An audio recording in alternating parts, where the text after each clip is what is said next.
If you were at the dinner last night, would you please sign this sheet so I can give you your points for attending? Hope you had a chance to talk to some people that were useful and beneficial.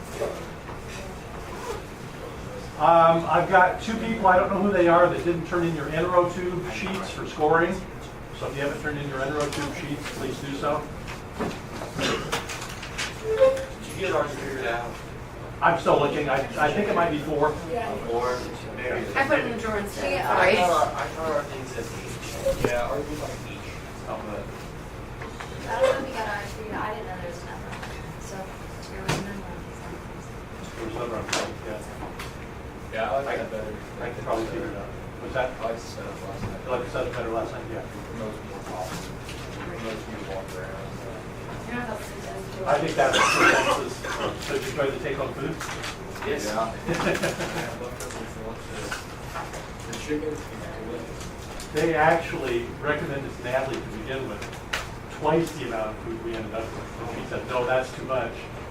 So we cut it in half. We still had.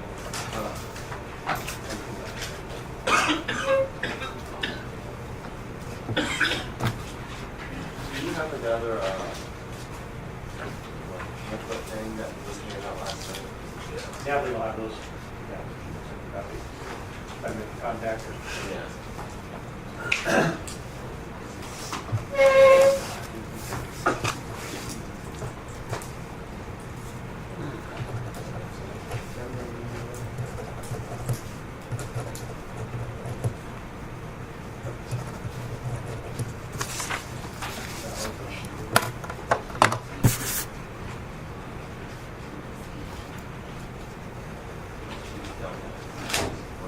I will this afternoon make up a short study guide for you for the lab exam. We've got a lab exam coming up after break.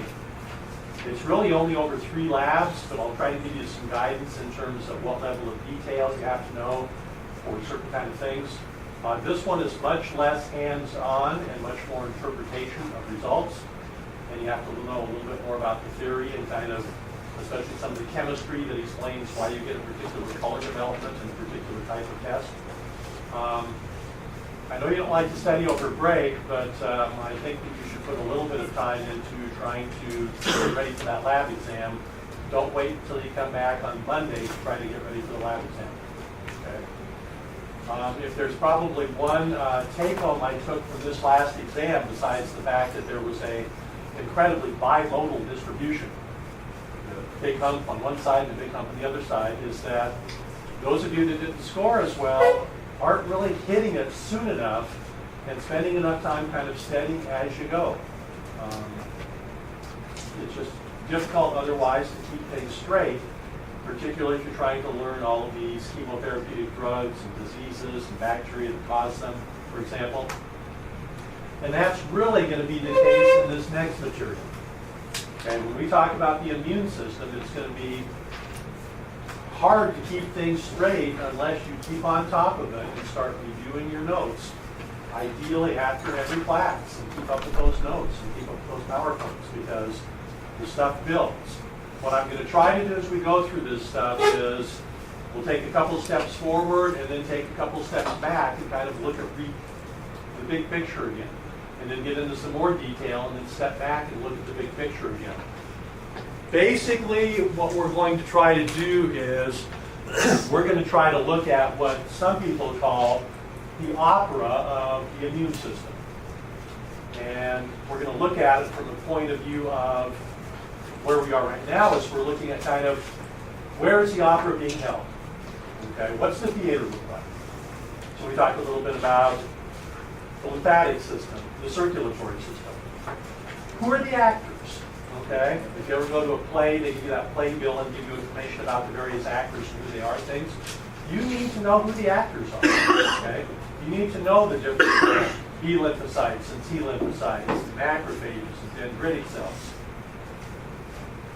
Once we have the actors and the physical setting set up, then we need to look at the opera or play itself, and that has to do with all of the interactions.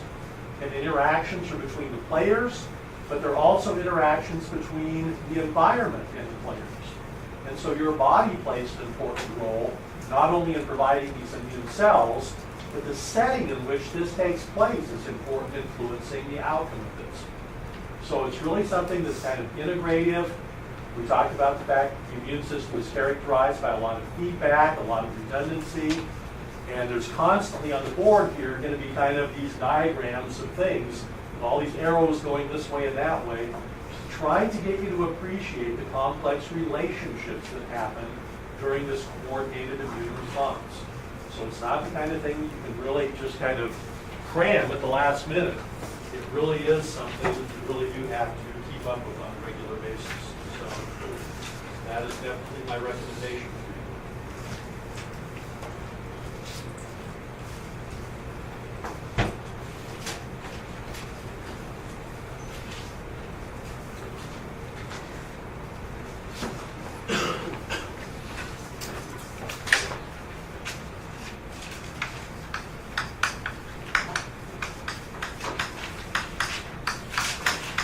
So the major players we're looking at right now are the white blood cells. And particularly in the next few days, the major players will be the neutrophils and the macrophages / dendritic cells.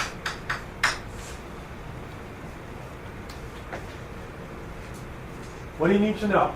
Well, one of the things you need to know is that neutrophils and macrophages both do some things in common. And one of the things that they do in common is phagocytosis. Another thing that these cells do in common is they do a process called diapetesis. So we're going to have to dig into those a little bit and talk about what those are and how they contribute to the immune system. Macrophages, in addition to doing these things, have some additional functions that are really important. And these macrophages and dendritic cells are communicators. And they communicate via chemical signaling. So one of the things that you're going to see that these do is that these white blood cells produce these lymphokine molecules which have an effect on other immune cells in the body. Not only do they produce lymphokines, macrophages also respond to lymphokines. And one of the things we're going to see during the immune response is that your body's tissues can produce these chemical molecules which influence these cells, which then produce chemicals which influence other cells. It's getting complicated. It is. It's complicated. Another thing that these macrophages and dendritic cells can do is, in addition to just chewing up a pathogen and spitting it out, phagocytosis.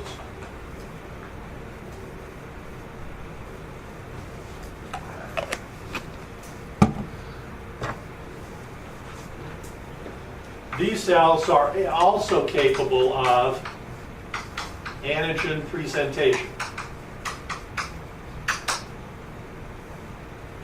Basically showing what they've killed to other cells. Kind of like these serial killers do. Okay? Have this way where they like to display bodies or collect trophies or show trophies. It's part of their MO. Well, these macrophages can produce these antigens on their surface, which are pieces of the old, dead, degraded bacteria. And that shows them to other cells and can activate those other cells and turn them on. And then they do something. What's the relationship between these two types of cells? You can really think of these as being equivalent. So why do they have two different names? Dendritic cells are primarily associated with the skin, where macrophages can be found all throughout the body. They can migrate around to various parts of your body, doing surveillance and looking for things that don't belong. Sometimes the macrophages are more or less fixed in certain parts of the body. So you find them associated with the liver, you find them associated with the lungs. So there's still a lot of kind of disagreement about whether these are really a different cell type at all. And so I like to kind of refer to these as kind of the cousins of the macrophage. They're part of the same family, they do mostly the same thing, but they're located typically in different locations, primarily the skin. Okay, so what is diapetesis? Well, what are white blood cells produced?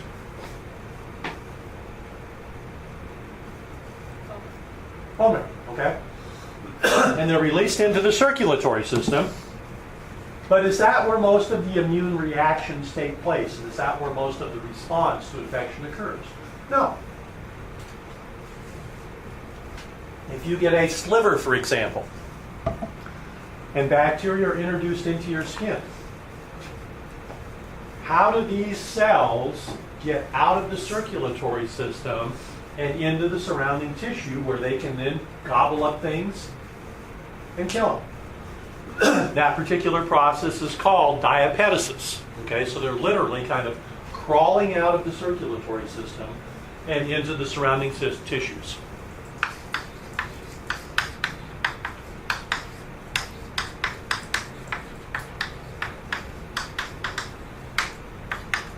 It's kind of confusing.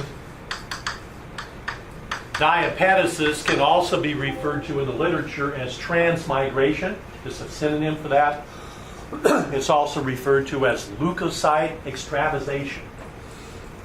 It's one of the things I hate about newly emerging fields is that there are a lot of different names given to the same process as people work on it independently, and we haven't really quite standardized the vocabulary yet. Does anybody remember, I know I did it in Cell, I think Morton McCombs did it in Genetics, seeing that Harvard video called The Inner Life of the Cell? Remember that really cool animation? Well, that particular animation was showing you basically what is happening within the cell that allows this process to happen. And I don't know if you remember, but in the beginning of the video, we've got these white blood cells rolling through the circulatory system. Eventually, they kind of grabbed onto the walls of the capillaries, and then eventually they kind of flattened out and then squeezed in between the walls of these endothelial cells that make up the capillary lining, and then they get out here into the surrounding tissues. Okay. Now we'll talk a little bit in more detail about what happens, what makes this possible. But one of the things that really intensifies this process is inflammation. Now, we haven't talked about inflammation yet. You've all experienced inflammation during your lifetime. But during the process of elimination,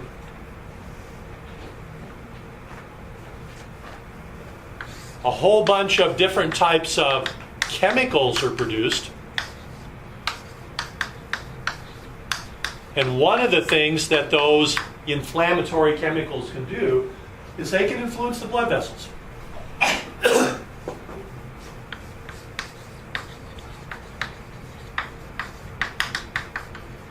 And one of the things they can do is they can increase the permeability of those blood vessels.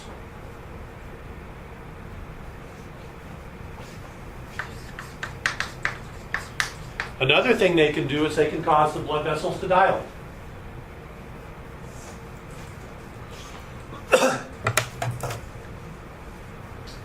If my fingers represent the endothelial cells that make the lining of the capillary wall.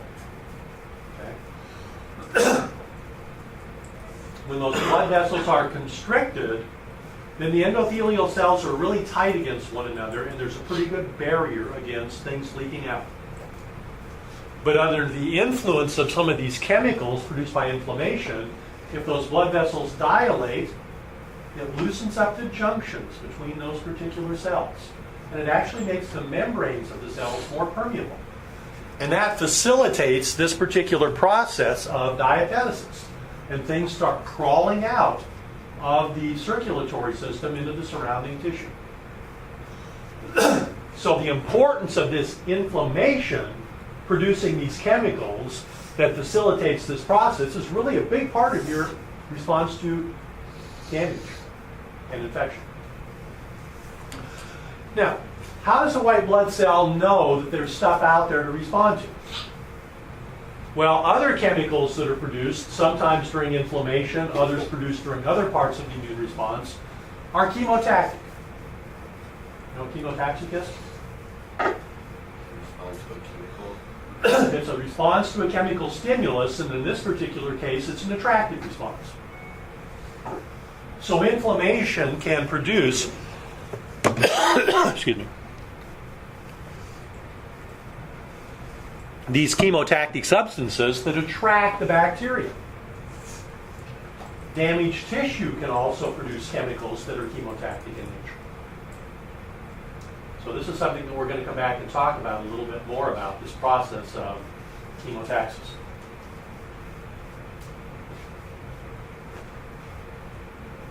Here's a slide that gives you a little bit more detail talking about the mechanism of this diapetesis or extravasation. So here we got this white blood cell kind of rolling along in the circulatory system, minding its business.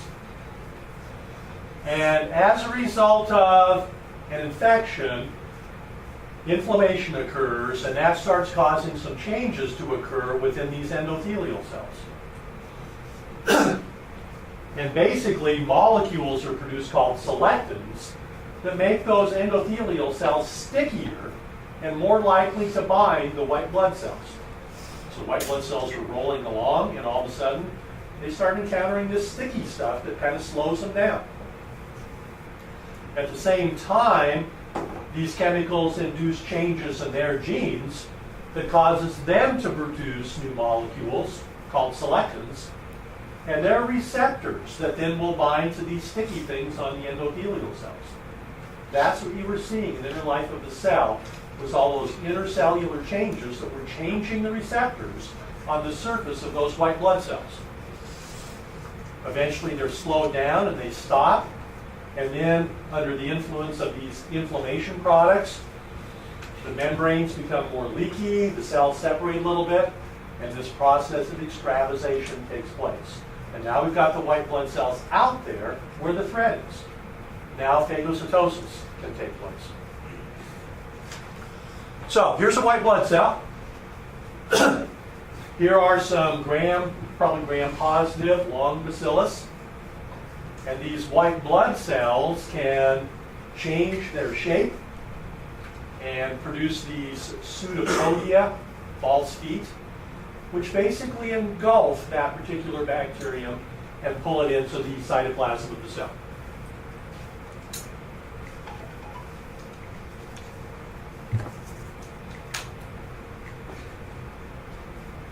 So here's a white blood cell.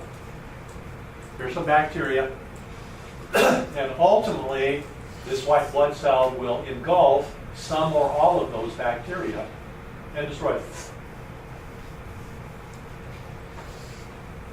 One of the things that is important to know about these white blood cells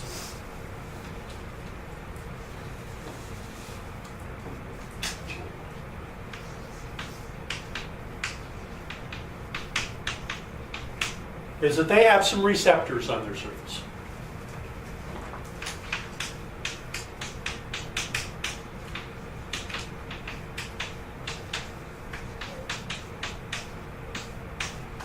And these receptors are called toll-like receptors, or TLRs.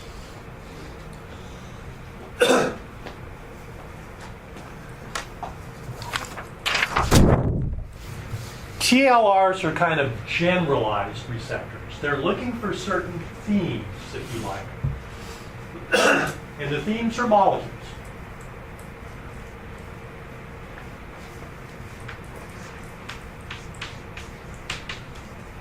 The toll-like receptors are looking for these thematic molecules called PAMPs.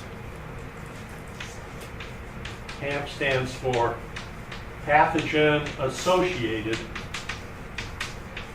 molecular patterns.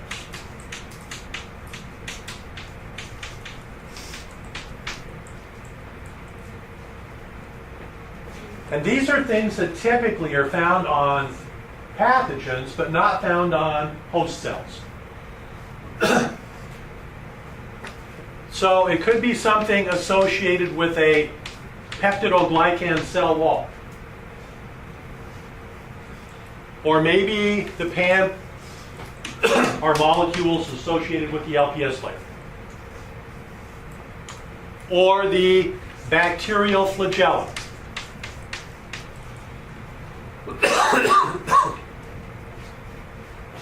These are not responding to a very specific molecule like an antibody does, but kind of a general class of molecules.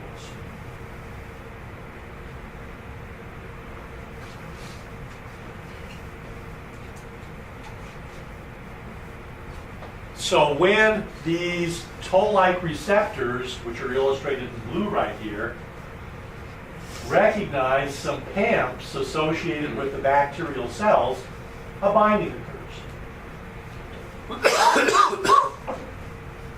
And that initiates the process of endocytosis. This is a form of endocytosis that we talked about in cell biology, called receptor-mediated endocytosis.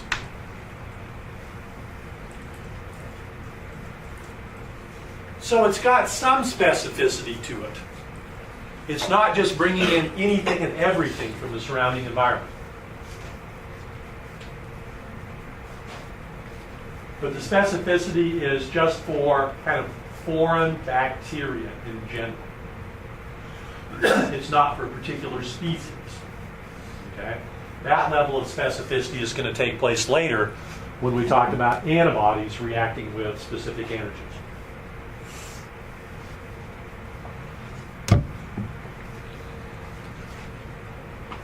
These particular toll-like receptors are associated with membranes. Some of them are associated with the cytoplasmic membrane.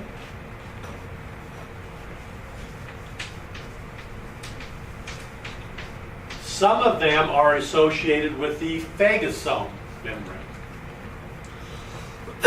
What's a phagosome? Phagosome is the vacuole that forms when endocytosis takes place. So right here in this particular picture, this would be a phagosome.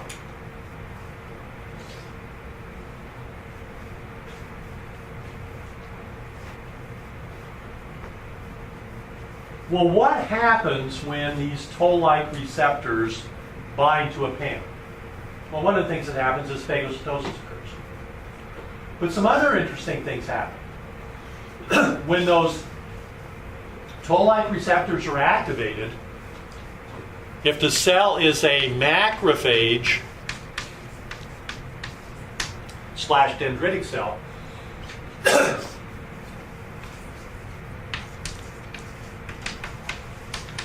chemical signaling molecules are produced.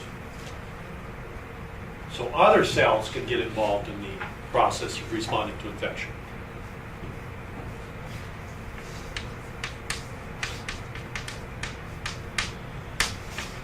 Molecules that are produced by one cell that affect another one are called cytokines.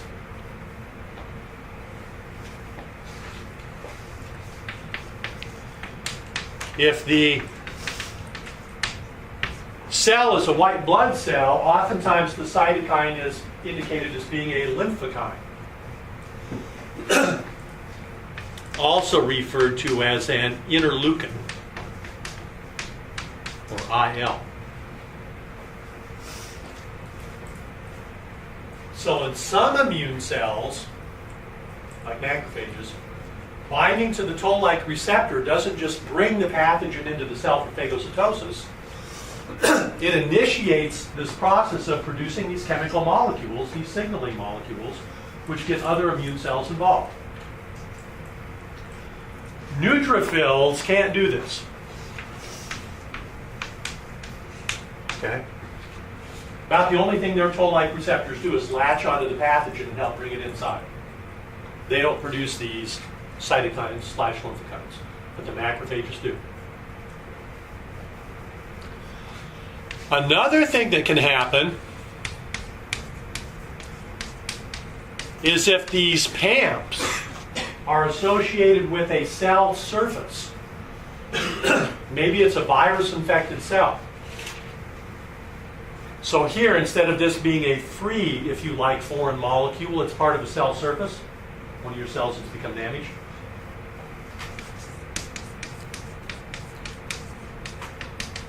Then binding of that toll-like receptor to that damaged cell can cause apoptosis.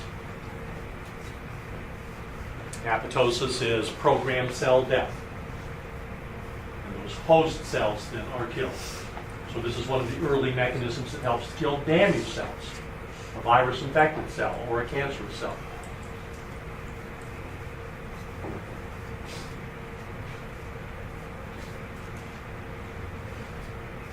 There are, to date, at least 10 toll-like receptors that have been identified. And I don't expect you to memorize all these, okay? But what I do like you to see is kind of what's the PAM that they're responding to, okay? Toll-like receptor 1 responds to bacterial lipopeptides and certain proteins and multicellular parasites. TLR2, lipoteichoic acid, that's found in gram-positive cell walls, okay? TLR4, lipid 8, found in gram-negatives. TLR3, double-stranded RNA. You see the theme right here. These are molecules that should be found only on pathogens and not on your normal cells.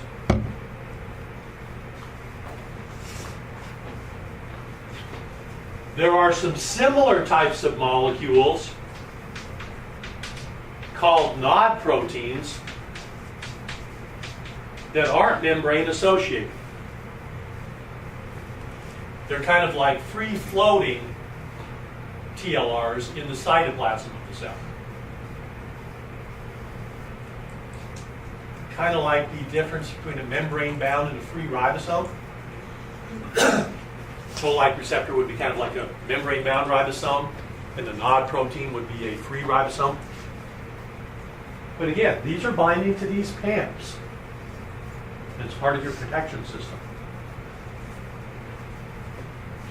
We found something interesting in these NOD proteins, and that is, like any other proteins, their genes can become mutated.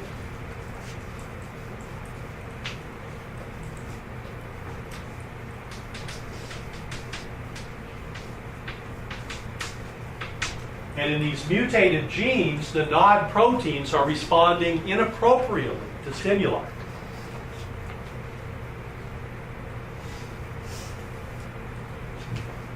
Normally, they should only respond to stimuli by initiating inflammation if there's a pathogen there. But in these mutated NOD proteins, they're basically causing inflammation in normal cells.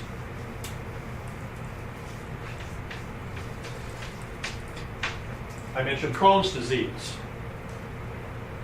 Crohn's disease is a form of bowel inflammation. And it's not always caused by a pathogen. So they've traced that particular bowel inflammatory disease back to a defective gene in one of these supposed to be protective proteins.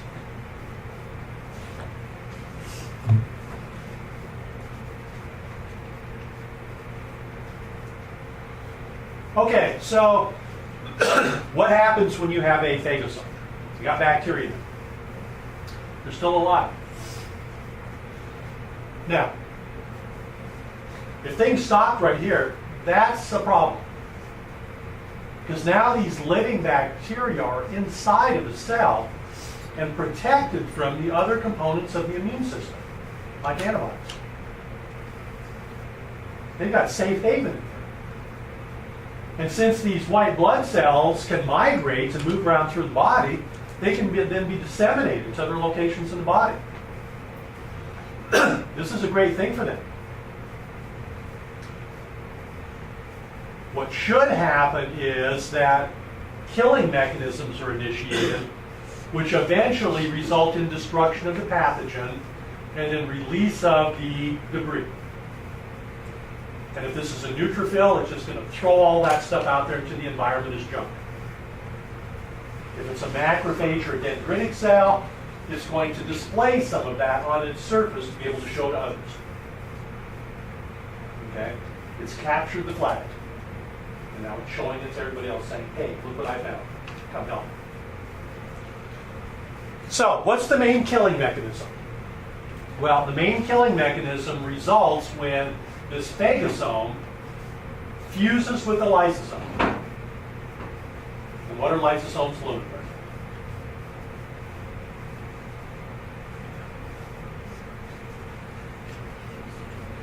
Digestive enzymes, okay?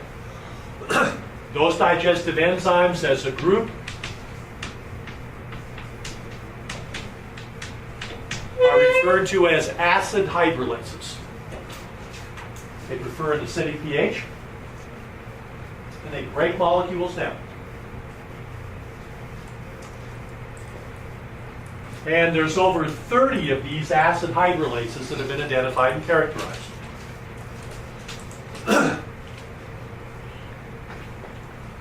Also,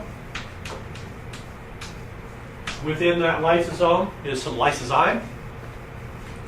Remember that breaks down peptidoglycan cell walls.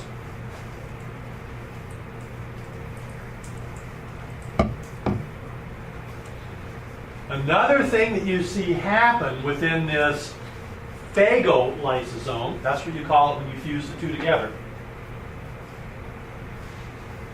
is that there is a significant oxygen uptake increase.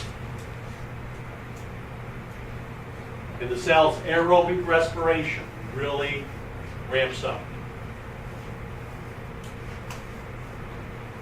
What does that do? Remember, during aerobic cellular respiration, you produce all those reactive oxygen species? And those contribute to the destruction of the pathogen as well.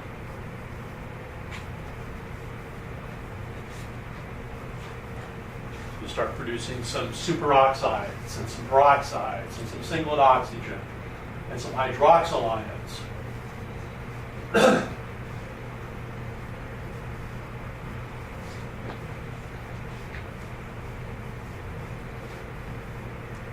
One of the things that oftentimes happens after a white blood cell is phagocytized a bunch of bacteria is that it kills itself.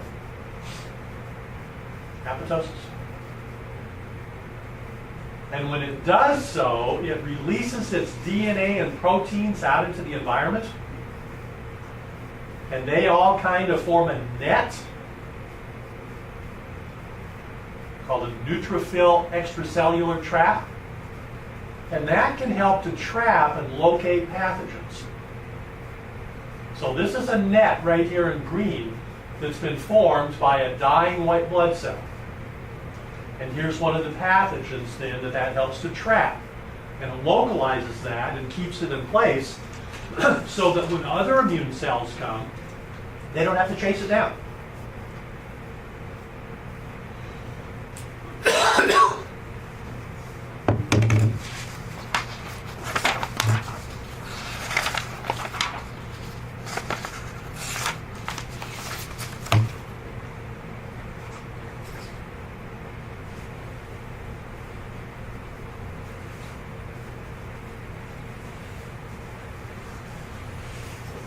So phagocytosis is really a very important part of your body's second line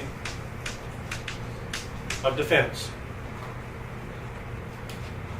remember that the second line of defense is something you're born with.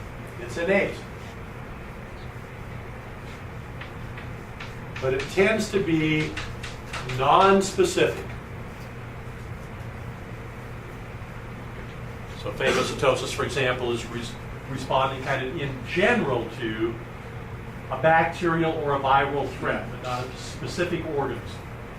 That's going to be part of the third line of defense when you start getting into specific responses.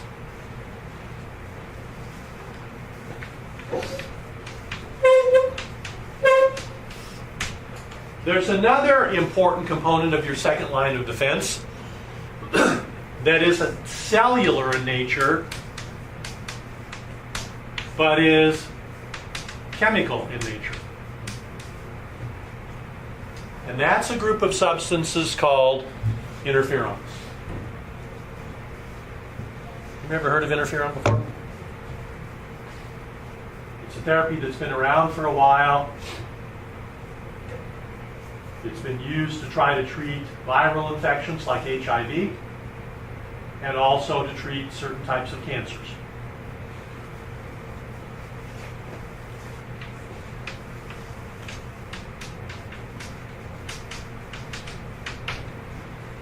Interferon is a small molecular weight protein.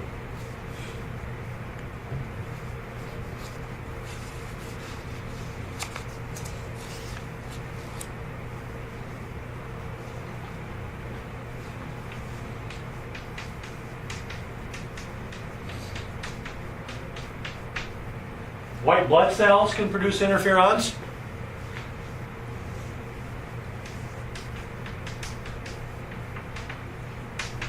Epithelial cells can produce this.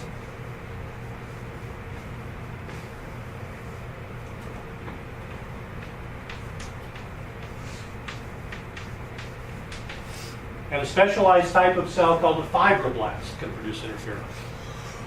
Did you talk about fibroblasts in the AP? Fibroblasts, sorry. Where do you find them?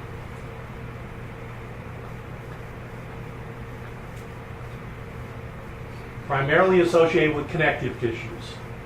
Okay?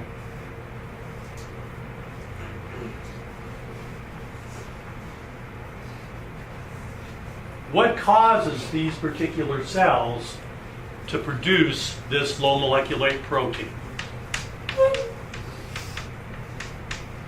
Primarily viruses and cancers.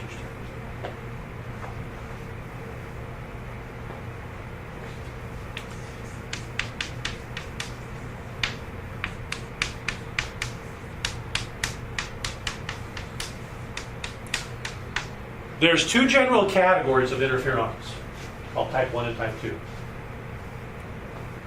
Type 1 we've known about for quite some time and really investigated its processes and its benefits.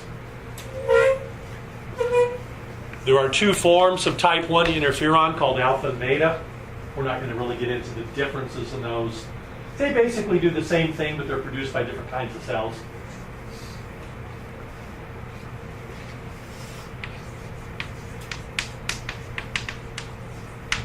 The main function of type 1 interferons is antiviral.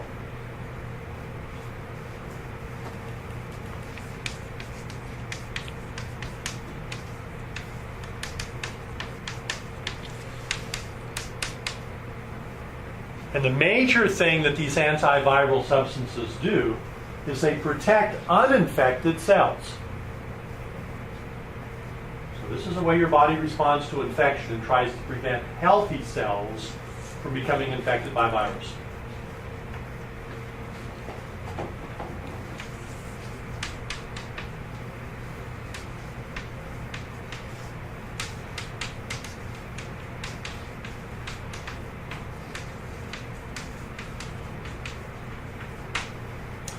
Type 2 interferons have a different function. Their function is to serve as immune stimulants and regulators of immunity. So they're going to be involved in the maturation and development of lymphocytes, for example. So more like kind of the chemical signaling molecules In some respects, these type 2s are considered to be lymphocytes. That term doesn't exactly apply because epithelial cells are not white blood cells, nor are fibroblasts. But they're chemical signaling molecules that help to boost the immune system. Let's take a look at type 1 A and B interferons for a second and see what's going on. So, up here we've got a cell that's being infected by a virus. So that virus introduces its nucleic acid into the cytoplasm. And as this virus is replicating, so this cell is pretty much doomed. It's already been infected. Okay? Genetic changes are initiated, which cause this interferon gene, which has been dormant now, it's not being transcribed, to become transcribed. So this starts producing messages and translating them into interferon proteins, which this cell then secretes. Okay? This cell eventually will die. It's turned into a virus pathogen. Okay? So, but what happens is this interferon then migrates out into the extracellular fluid and binds to healthy cells that have not yet been affected. They probably will be, or at least the virus will try to infect them, but they haven't been infected yet. So what interferon does is it binds to these healthy cells and induces changes in their genes that causes them to produce an antiviral protein. So because this substance is being produced, they're producing a different protein than they normally would, this antiviral protein. But it's inactive. So now these cells are sitting there with this inactive antiviral protein waiting to be infected. If they're never infected, this always stays inactive. But when this cell lyses, it's going to produce new virus. And if one of those latches onto this cell, why doesn't this happen?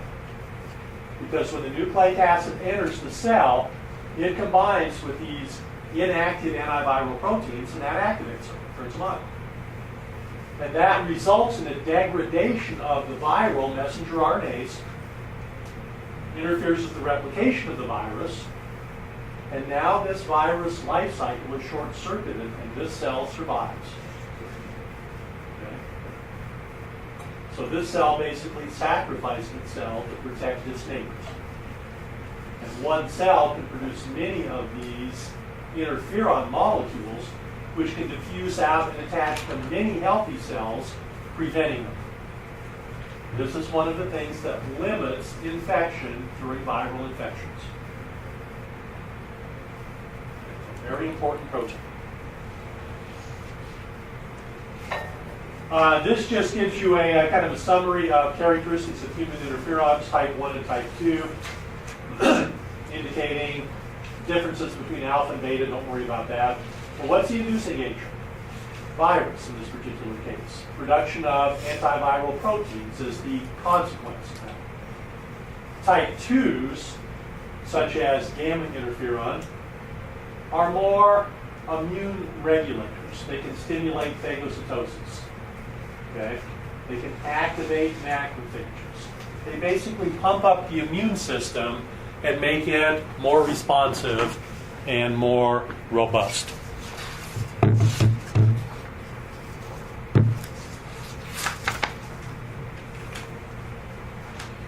There's another chemical response that's part of your second line of defense.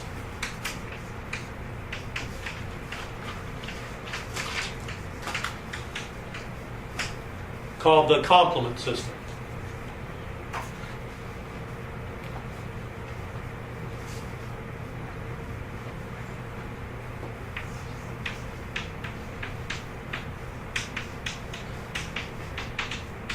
The complement system consists of, at least now we've identified, 26 different serum proteins. So these are floating around in your blood, normally.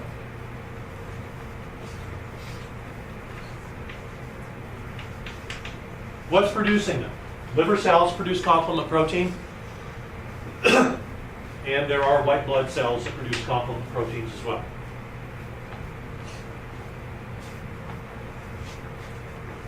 But they're not in an active state normally.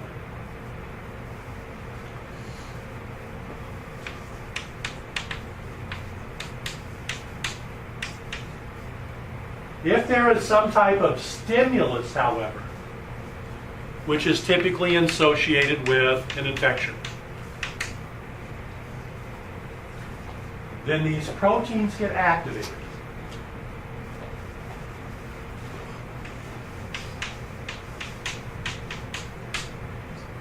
And when they activate, it's really interesting but very complicated. Fortunately for you, I'm not going to make you deal with all the complexity of it. But a set of reactions occurred called a cascade reaction. And basically, it's like that little rock getting kicked off the side of the hill that hits other rocks, that hit other rocks, and forms an avalanche. Or maybe like a cue ball hitting that rack of balls, and all those balls go shooting out, sometimes hitting off of one another, maybe some of them even going into pockets.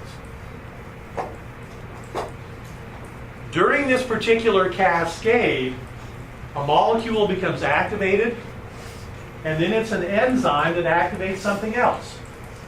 And then that turns into an enzyme that activates something else. And the typical result is, number one, the formation of something that we call an attack complex.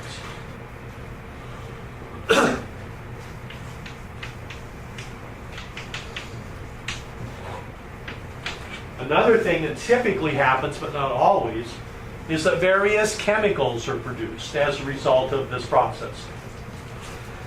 And those chemicals oftentimes are involved in inflammation. They trigger inflammation. Here's what an attack complex looks like. Basically, you have all these little pores or holes jabbed into the membrane of the cell. And if this is a bacteria, it's going to lyse. Or if this is an enveloped virus, destruction of that envelope will kill the virus. So this is where we'll pick up next time, as we'll talk about the complement system. There's actually 3 pathways in the complement system.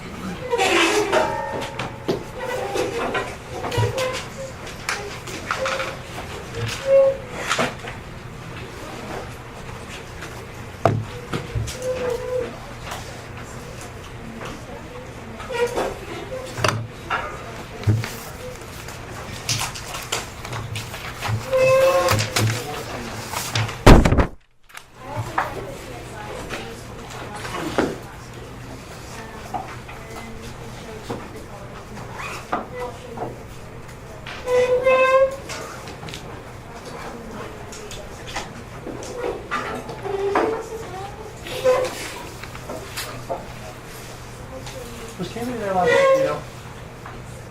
Kaylee? Really early? Yeah. She was there last night. Was she there? Okay. Yeah. So I think basically everybody was there. Do we have anything due on the day of our lab too? Your one required ID factor Oh, okay. and your something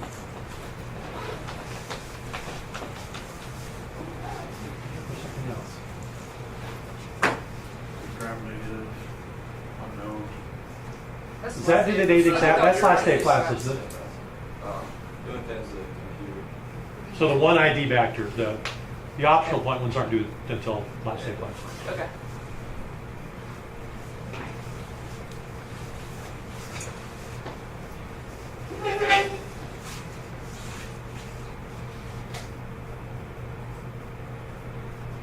So who did you talk to last night?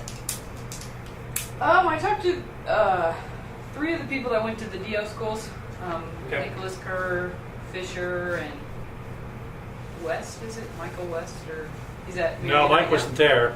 What? And Josh is a podiatrist. No, the one that's at Marion right now. Oh, Mike Lewis? Lewis. Yeah.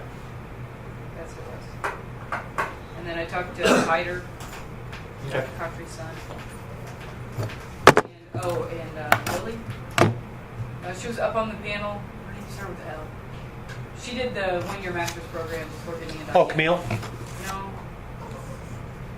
Oh, Camille did the MPH. She was up on the panel. And Libby. Sure. Libby. That's Yep. what it was, not Libby. That was interesting.